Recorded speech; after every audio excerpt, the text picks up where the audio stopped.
Tuhan adalah gembalaku, takkan kekurangan aku.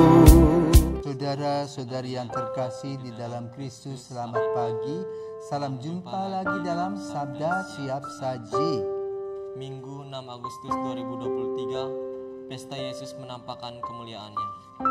Marilah kita berdoa dalam nama Bapa dan Putra dan Roh Kudus. Amin.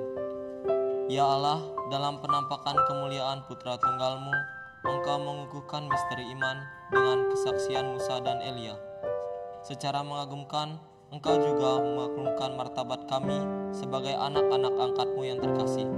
Semoga kami yang mendengarkan suara Putra-Mu terkasih menjadi ahli waris yang sah bersamanya, yang hidup dan berkuasa bersama dengan Dikau dalam persatuan Roh Kudus Allah sepanjang segala masa. Amin. Tuhan bersamamu dan bersama rohmu. Inilah Injil Yesus Kristus menurut Matius. Dimuliakanlah Tuhan.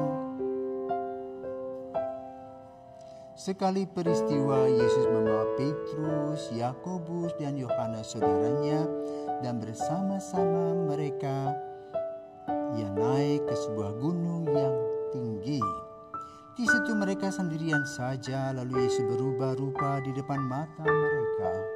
Wajahnya bercahaya seperti matahari, dan pakaiannya menjadi putih bersinar seperti terang. Maka nampak kepada mereka Musa dan Elia sedang berbicara dengan Yesus. Kata Petrus kepada Yesus, "Tuhan, betapa bahagianya kami berada di tempat ini. Jika Engkau mau, biarlah kudirikan di sini 3 kemah, satu untuk Engkau, satu untuk Musa, dan satu untuk Elia." Sementara Petrus berkata-kata begitu, tiba-tiba turunlah awan yang terang menangi mereka. Dan dari dalam awan itu terdengar suara yang berkata, "Inilah anak yang kukasihi, kepadanya lah aku berkenan. Dengarkanlah dia." Mendengar itu tersungkurlah murid-murid Yesus dan mereka sangat ketakutan. Lalu Yesus datang kepada mereka, ia menyentuh mereka sambil berkata, "Berdirilah, jangan takut." Dan ketika mengangkat kepala, mereka tidak melihat seorang pun kecuali Yesus seorang diri. Pada waktu mereka turun dari gunung, Yesus berpesan kepada mereka, "Jangan kamu ceritakan penglihatan itu kepada seorang pun sebelum Anak Manusia dibangkitkan di antara orang mati." Demikianlah sabda Tuhan. Terpujilah Kristus. Selamat pagi Romo. Selamat pagi David. Tadi dalam Injil diceritakan bahwa para rasul takut ketika Yesus menampakkan kemuliaannya. Menurut Romo, kenapa sih mereka tuh kan udah lama sama Yesus, tapi kenapa ketika mereka melihat Yesus menampakkan kemuliaannya, mereka masih takut?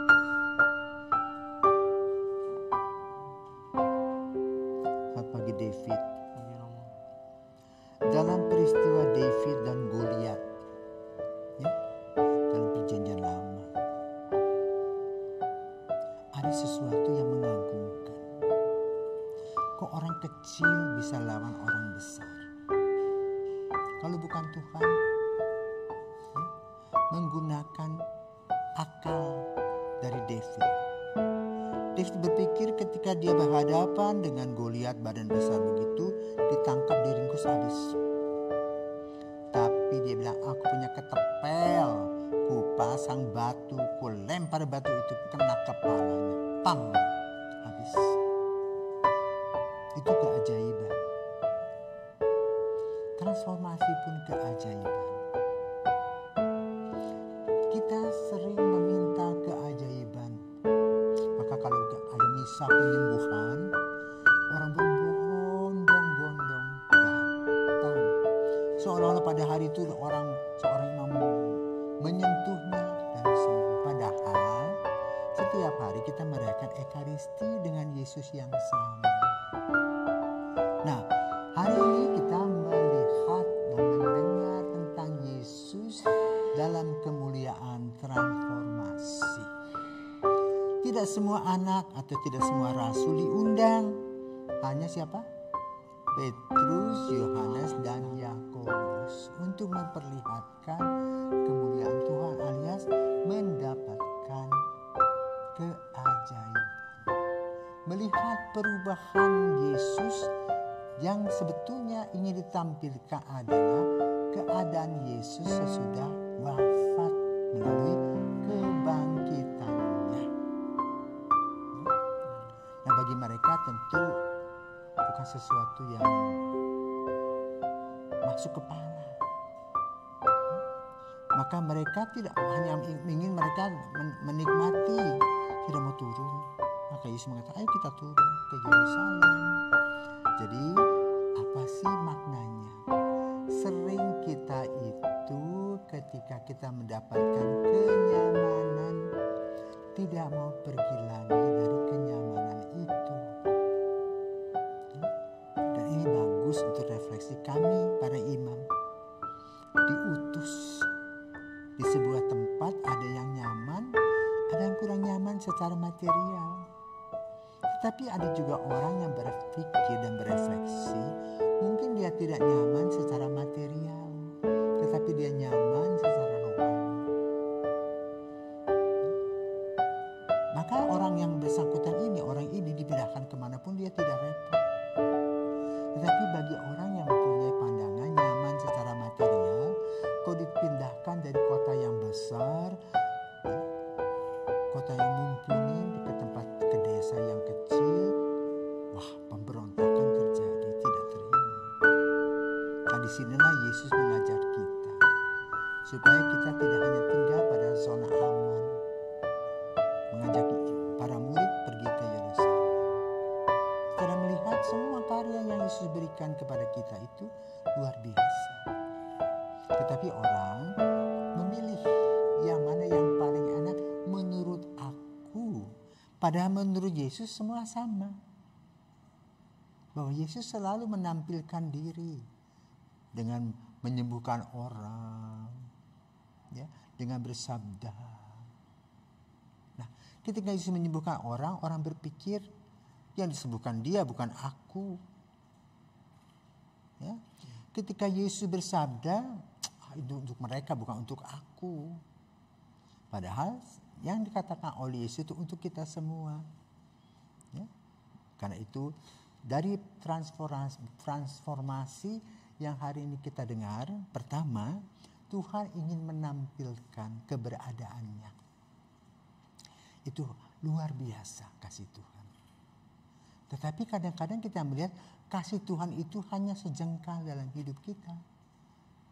Sebetulnya kasih Tuhan itu sepanjang hidup kita. Tiap hari Yesus mengadakan transformasi dalam hidup kita. Setiap langkah itu bernilai bagi pertumbuhan iman, bagi pelayanan rohani. Tetapi kita hanya memfokuskan pada yang menyenangkan. Itu yang harus direfleksi oleh kita dalam memaknai transformasi atau Yesus menampakkan kemuliaannya di mana kita pada hari ini merayakannya dalam Injil.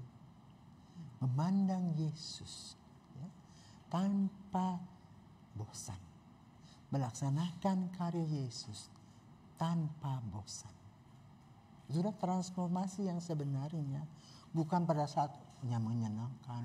Bisa naik mobil enak, bisa tidur lelap di ranjang yang luar biasa, bisa pergi rekreasi. Tetapi justru transformasi yang sebenarnya adalah bagaimana kita melayani Tuhan Yesus dan kita mendapatkan kepuasan batin sebagaimana Yesus melakukannya. Bukan kepuasan jasmani. Inilah transformasi bagi kita sebenarnya. Maka kita sebagai anggota gereja harus melihat apa yang disampaikan oleh Yesus itu dengan kacamata terbuka. Ya, sama seperti kalau setiap hari itu ada sinar matahari.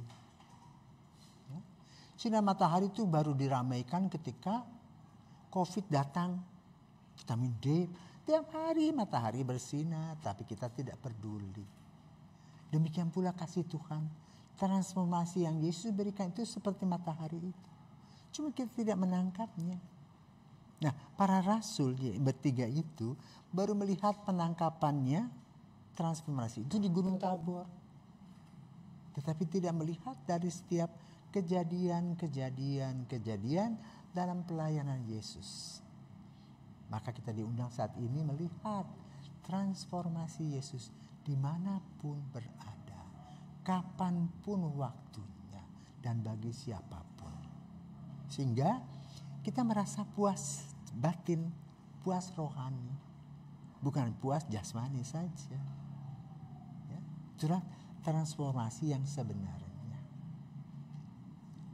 Semoga kamu juga dalam proses perjalanan mencangkul, menggali panggilanmu, betul kamu mendapatkan transformasi Yesus itu. Sehingga dimanapun kamu berada, kamu selalu merasa, Yesus itu luar biasa.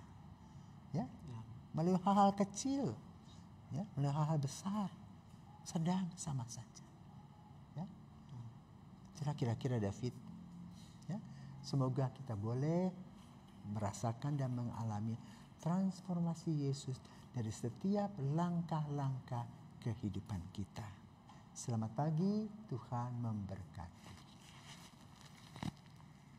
Makasih. Amin.